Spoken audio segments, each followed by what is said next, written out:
At one of the following lectures, Gurdjieff returned to the question of consciousness.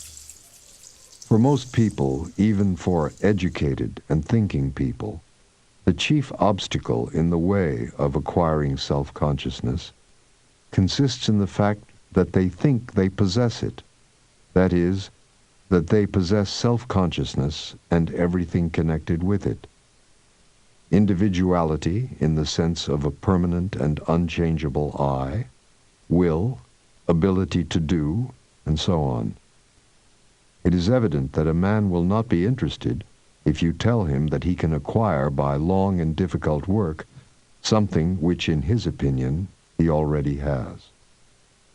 And yet, he does not remember himself.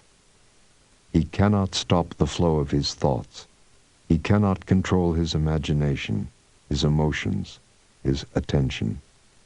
He lives in a subjective world of I love, I do not love, I like, I do not like, I want, I do not want. That is, of what he thinks he likes, of what he thinks he does not like, of what he thinks he wants, of what he thinks he does not want. He does not see the real world. The real world is hidden from him by the wall of imagination. He lives in sleep. How can one awaken? How can one escape this sleep? These questions are the most important, the most vital that can ever confront a man. And men have not the slightest idea what they are losing because of this sleep.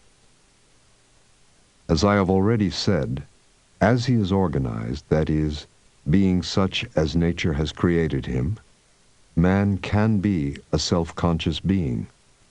Such he is created, and such he is born.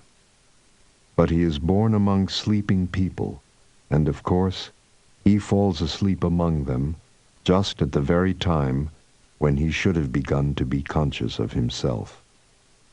Everything has a hand in this, the involuntary imitation of older people on the part of the child, voluntary and involuntary suggestion, and what is called education.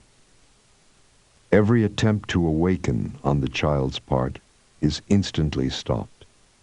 This is inevitable, and a great many efforts and a great deal of help are necessary in order to awaken later, when thousands of sleep-compelling habits have been accumulated. And this very seldom happens.